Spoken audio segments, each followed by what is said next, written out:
तो चलिए एक बोर्ड में आने वाला क्वेश्चन देखते हैं कि प्रतिरोध क्या है और इसका विमीय सूत्र तथा एसआई मात्रक लिखें।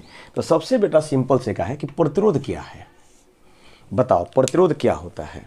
तो सिंपल से है कि प्रतिरोध, मान लीजिए कि आप किसी मार्ग में जा रहे हैं, उस मार्ग में आपको कुछ कांटे मिल रहे हैं, तो कांटा क्या कर रहा है, वो आपका प्रतिरोध का काम कर रहा है, रुकावट कर रहा है। आपका जो मतलब कि आप जो चल रहे हैं उस चलने में वो क्या कर रहा है, रुकावट पैदा कर रहा है, तो एक प्रकार का प्रतिरोध हो गया। वहीं फूल बिछाया हुआ है तो आप खूब एकदम दौड़ते हुए चलोगे, ठीक है ना, बिना रुके हुए।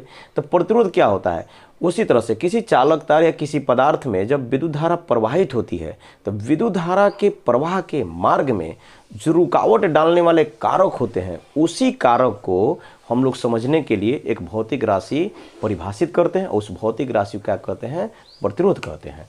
सिंपल सी बात है, प्रतिरोध है क्या, तो सिंपल सा है कि किसी पदार्थ में प्रवाहित धारा के मार्ग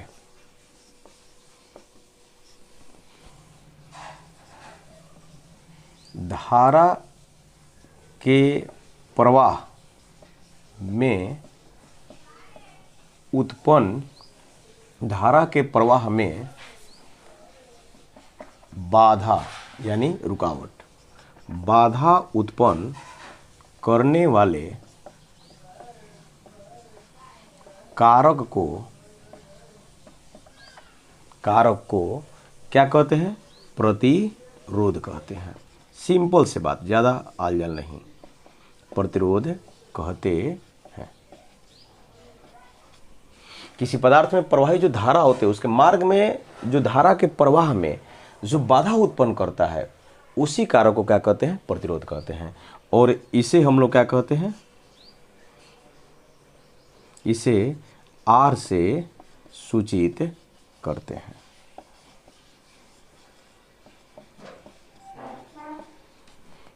इसका कुछ हम लोगों का विद्युत संकेत भी होता है। देखो ऐसे करके ऐसे किया जाता है, तो याद रखना इस चीज को कहते हैं प्रतिरोधक। यह रजिस्टर का सिंबल है, प्रतिरोधक रजिस्टर। और जो इसका गुण है इसको क्या कहते हैं, प्रतिरोध, इसको कहते हैं रेसिस्टेंस। याद रखिएगा, यह हम लोग का प्रतिरोधक का संकेत है। यह प्रतिरोधक क्या है, एक युक्ति हो गई, डिवाइस हो गई, और उसका भौतिक गुण क्या हो गया, प्रतिरोध हो गया। इस तरह से उसको हम लोग डिनोट करते हैं, ठीक है, यह चीज। चलो अब हम लोग देखते हैं कि इसका विमीय सूत्र और सर एसआई मात्रक क्या होता है। प्रतिरोध का विमीय सूत्र, तो विमीय सूत्र निकालने के लिए हम लोगों को परिभाषा की आवश्यकता होती है। तो ओम के नियम से हम लोग खूब बढ़िया जानते हैं। ओम का नियम क्या कहता है, V बराबर आई आर, तो R बराबर क्या हो जाएगा, V बटा में आई। तो इस तरह से जो प्रतिरोध है वह दो हम लोगों को राशियों पर निर्भर किया है। एक क्या किया, विद्युत विभव, नीचे क्या है, विद्युत धारा है। तो बताओ विद्युत विभव का मतलब होता है कार्य बटा में आवेश। अब विद्युत धारा तो मूल राशि है ही, तो इस तरह से आप क्या लिख सकते हैं, कार्य बटा में आवेश गुना विद्युत धारा। और किसी किसी बच्चे को कार्य का भी हम लोग का विमीय सूत्र नहीं याद है, तो कार्य बराबर बल गुना विस्थापन लिख लीजिए, बल गुना विस्थापन। तो बटा में कितना हो जाएगा, आवेश गुना विद्युत धारा। तो बताओ बल का विमीय सूत्र खूब याद है आप लोगों को, एम एल टी के पावर -2, विस्थापन का एल, आवेश का कितना हो जाएगा AT, विद्युत धारा का हो जाएगा A, ठीक है ना। याद रखो ना, कभी भी हम लोग जैसे विभव का बच्चों का याद नहीं रहता है जनरली, ठीक है ना। विद्युत धारा का तो A याद है, तो अब विद्युत विभव क्या है, तो बेटा इस तरह से बेसिक से काम करो। हमेशा से बताएं कि बल विस्थापन जो शुरुआत में होता है 2 4 5 उसका विमीय सूत्र याद रखोगे, आप सब निकाल सकते हो। तो इस तरह से आप दिमाग में यहाँ से रखो क्या इसके लिए हो जाएगा, तो M एल एल एल गुना L L square, T power -2 है, टी ये भी ऊपर नीचे से ऊपर जाएगा, तो टी पावर -2 और -1 तो -3 -2 ऊपर जाए -1 और ए स्क्वायर तो ए पावर -2। तो इस तरह से यह प्रतिरोध का क्या होता है, विमीय सूत्र होता है। प्रतिरोध का विमीय सूत्र आपको हो जाएगा R बराबर ml² टी पावर -3 ए के पावर -2। ठीक है, और बताओ इसका अब एसआई मात्रक क्या हो जाएगा सर?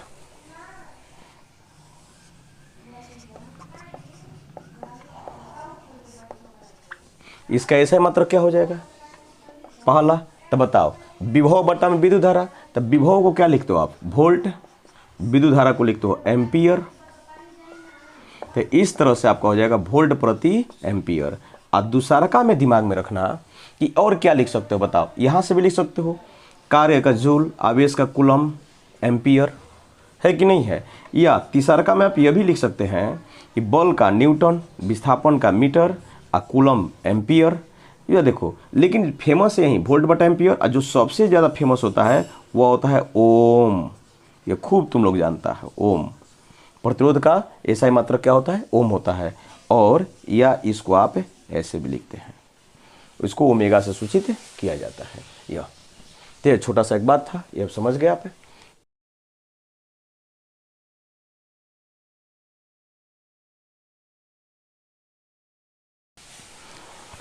चलो बेटा, एक बहुत ही छोटा चीज होगा, चालकत्व तो क्या है, इसका विमीय सूत्र तथा एसआई मात्रक लिखे।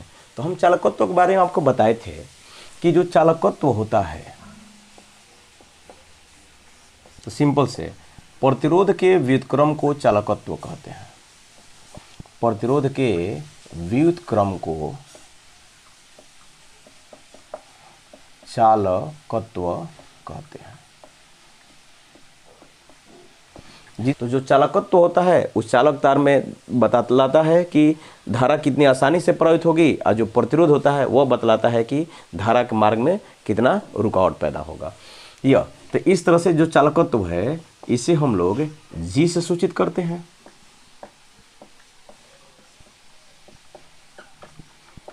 तो बताओ जी बराबर क्या हो जाएगा? 1/r का। ठीक है ना। तो इस तरह से अब बता, इसका विमीय सूत्र क्या हो जाएगा बताइए। चालकत्व का विमीय सूत्र अगर पूछा जाए, बोर्ड एग्जाम्स में पूछते रहता है, तो बताओ 1/r, r का तो निकाल के तुरंत रखे हैं, ml² टी पावर -3 ए के पावर -2। तो क्या हो जाएगा, इसको हम लोग क्या करते हैं, उलट देते हैं। तो m power -1 l power -2 T के पावर 3 a²। अगर प्रतिरोध का याद है तो आप चालकत्व का भी निकाल सकते हैं। इसका एसआई मात्रक कितना हो जाएगा बता दीजिए। तो एसआई मात्रक कितना हो जाएगा? तो एम्पियर बटा में वोल्ट, नहीं एम्पियर बटा में वोल्ट, और दूसरा में क्या हो जाएगा 1/ओम, यानी इसको आप प्रति ओम भी कह सकते हो, या इसको हम लोग ऐसे भी लिखते हैं प्रति ओम। ठीक है ना। और इसी को हम लोग कहते हैं सीमेन। इसका जो सबसे महत्वपूर्ण हम लोगों का होता है एसआई मात्रक सीमेन होता है। ठीक ना। या इसको आप ए से सूचित करते हो, ठीक है ना, या ओम। कभी कभी इसको पगलेट जैसा किताब में इसे महो भी लिखता है, MHO महो। अब बताओ, अब मेरा नाम दर्शन है, अब उसका कोई नौदर्शन कर दे, उल्टा कर दे, कितना बेकार होगा। लेकिन ऐसा लिखने का प्रचलन है प्रति ओम, इसको कोई कोई महो भी कह देता है, लेकिन नहीं कहना चाहिए। इसका एसआई मात्रक क्या होता है? सीमेन। चालकत्व का एसआई मात्रक सीमेन, ये हम लोग को दिमाग में रखना चाहिए। चलो बच्चों, अब हम लोग देखते हैं कि एक चालक तार के लिए प्रतिरोध का क्या सूत्र होता है। इसे आप 10th क्लास में भी सीखे थे। देखिए, मान लीजिए कि कोई आपके पास एक चालक तार है, अब उसको थोड़ा सा मोटा मान लेते हैं। तो इस चालक तार का यह अनुप्रस्थ काट क्षेत्रफल कितनी है? a है। ठीक है। इसकी लंबाई कितनी है कुछ? तो l है। ठीक है ना। यह तो अब बताओ इसमें विद्युत धारा कैसे फ्लो कर रही है। तो जो विद्युत धारा प्रवाहित हो रही है, यह देखो, इस जो एरिया हम लोगों का है उस एरिया के एकदम लंबवत। ठीक है ना। विद्युत धारा का प्रवाह क्या हो रहा है? उस एरिया के लंबवत में हो रहा है, अनुप्रस्थ काट क्षेत्रफल के लंबवत में होता है। तब यह कहा जाता है कि जो इस चालक तार का प्रतिरोध होता है R, तो R बराबर होता है ρ × L बटा में A। प्रतिरोध का सूत्र क्या होता है? R बराबर ρ L बटा में A। तो इस सूत्र का उत्पत्ति कैसे करते हैं? तो उत्पत्ति बहुत सा सिंपल से बात है। कहा जाता है कि चालक तार का प्रतिरोध R। पहला में तार की लंबाई का समानुपाती होता है, जब ए क्या होता है, अचर होता है। अनुप्रस्थ काट पर क्या होता है, यानी आर जो होता है समानुपाती होता है एल के, कब, ए जब होता है अचर। क्लियर। अब फिर तथा दूसरा में आप ये देख सकते हो कि तार के अनुप्रस्थ काट क्षेत्रफल ए का व्युत्क्रमानुपाती होता है।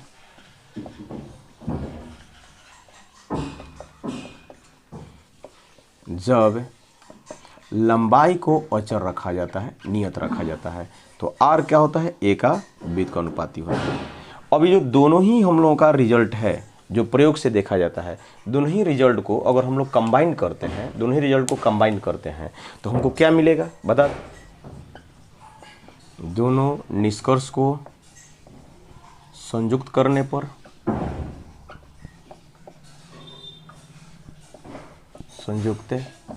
पर बताइए आर समानुपाती, एल ऊपर था ए नीचे था, तो इस तरह से आर को समानुपाती को हटा के एक समानुपाती नियतांक डालते हैं, तो समानुपाती नियतांक रो इंटू एल बटा में ए,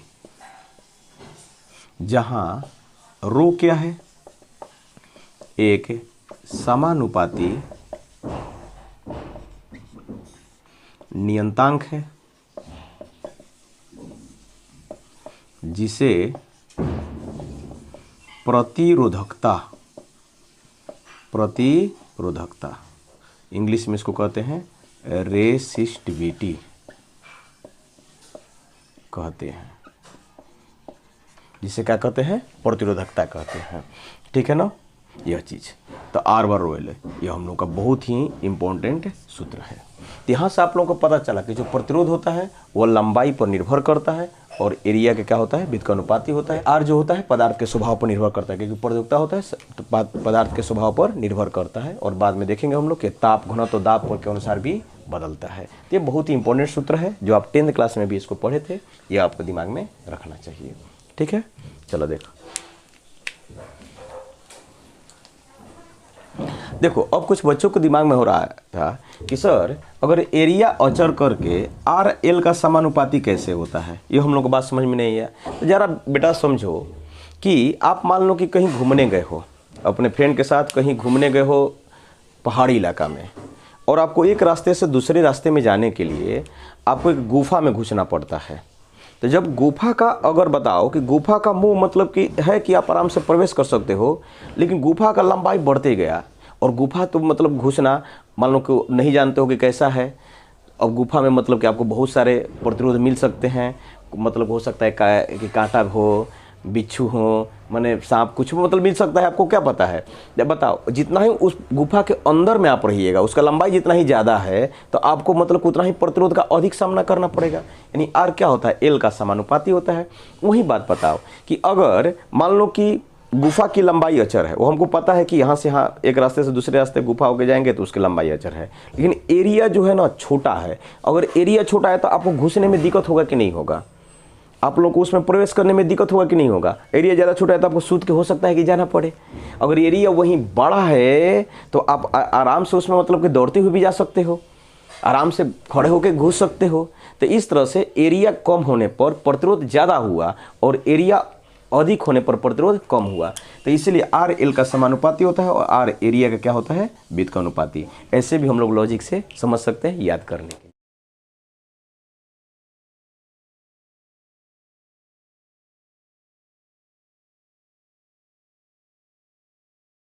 देखिए फिर आपसे एक छोटा सा क्वेश्चन पूछा गया एकदम बेसिक रूप से कि चालक तार के प्रतिरोध को प्रभावित करने वाले कौन कौन कारक है। चालक तार के प्रतिरोध, तो प्रतिरोध हमारा निर्भर करता है, प्रतिरोध निर्भर करता है पहला तार की लंबाई पर, तार की लंबाई पर, ठीक है ना। दूसरा का तार के अनुप्रस्थ काट क्षेत्रफल पर, तार के अनुप्रस्थ काट क्षेत्रफल पर। तीसरा का तार के पदार्थ के स्वभाव पर, पदार्थ के स्वभाव पर।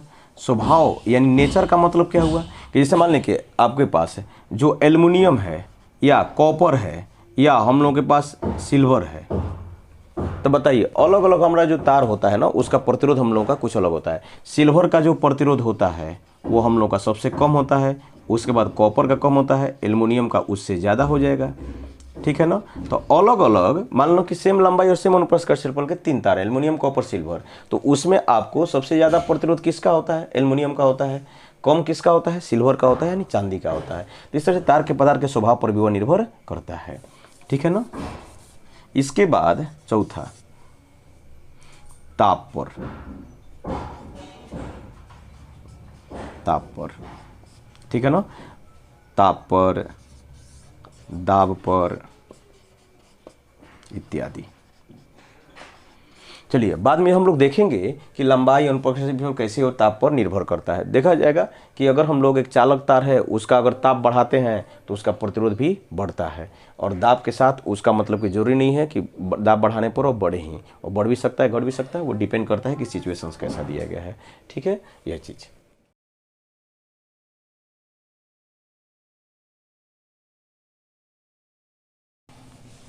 देखो फिर से एक छोटा सा क्वेश्चन पूछा गया कि प्रतिरोधकता का बीमीय सूत्र और एसआई मात्रक क्या होगा। प्रतिरोधकता, देखो प्रतिरोध और प्रतिरोधकता में अंतर है बेटा। प्रतिरोधकता आपसे इसको कहा जाता है रेसिस्टिविटी, इसका और एक नाम है, इसको विशिष्ट प्रतिरोध भी कहा जाता है, इसको कहते हैं विशिष्ट प्रतिरोध, इसको कहा जाता है स्पेसिफिक रेसिस्टेंस। क्या कहते हैं? Specific resistance. और इसको कैसे सूचित करते थे? रो से, ठीक है ना। इसका अब हम लोग को कहा गया कि बीमीय सूत्र क्या होगा। तो बीमीय सूत्र जानने के लिए हम लोग को पहले बात दिमाग में रखना होगा कि देखो आर बराबर क्या होता है? रो एल बटा में ए।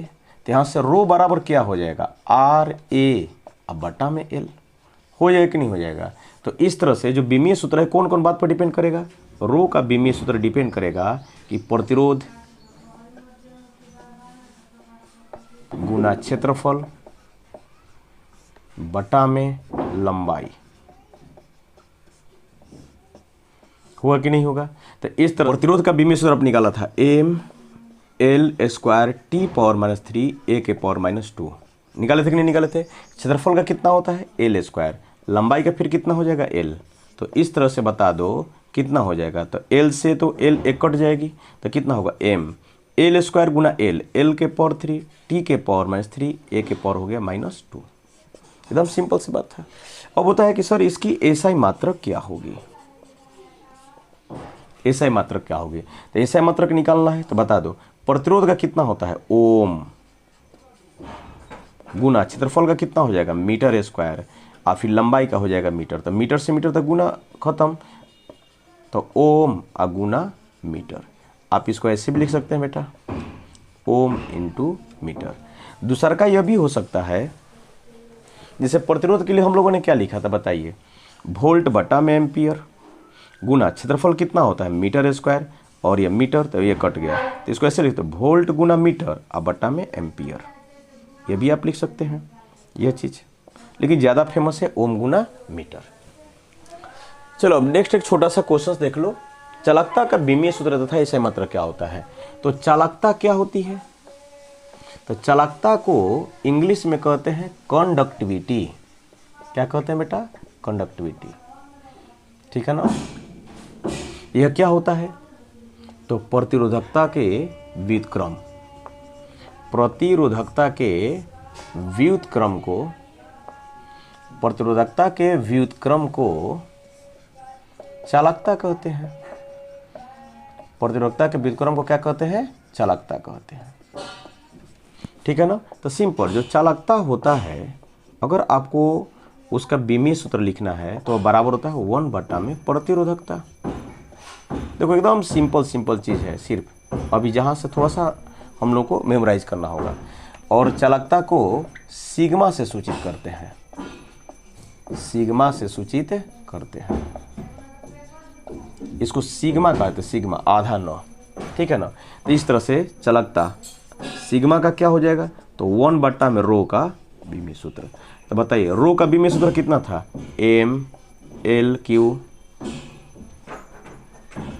T⁻³ A के पावर -2 है कि नहीं है। तो आप इसको पलट दो, अब कितना हो जाएगा, m के पावर -1 L के पावर -3 T का पावर 3 A का हो जाएगा स्क्वायर। ठीक है, तो ये छोटा छोटा सब बात था। अब इसका एसआई मात्रक सर क्या हो जाएगा, अब इसकी एसआई मात्रक क्या हो जाएगी, तो बताओ एसआई मात्रक क्या हो जाएगा, तो 1 बटा में ओम गुना मीटर। तो आप इसको ऐसे भी लिख सकते हो कि ओम के पावर -1 इंटू प्रति मीटर। ओम पावर -1 कम ना कहते हैं, इसको महो भी लोग कहता है, क्या कहता है, महो। इसको ऐसे कहता है MHO प्रति मीटर, यानी महो प्रति मीटर, महो प्रति मीटर। लेकिन तुमको फिर बताए थे कि महो को हम लोग सीमेन कहते हैं, तो सीमेन प्रति मीटर, इसको क्या पढ़ोगे, सीमेन प्रति मीटर। महो को सीमेन नहीं कहे थे, चालकत्व का ऐसा मात्रक सीमेन होता है। यह डैश नहीं है, ये डैश का मतलब गुना ही होता है, सीमेन प्रति मीटर, ठीक है ना। और तीसरका में एगो क्या हो जाएगा, ये बड़ा इंपॉर्टेंट है, पूछा जाता है। तीसरका में क्या हो जाएगा, तो बताओ एम्पियर बटा में वोल्ट इंटू मीटर। तो इस तरह से हम लोग ऐसा भी लिख सकते हैं कि एम्पियर प्रति वोल्ट इंटू मीटर। तो इस तरह से हम लोग कुछ बेसिक बात सीखे।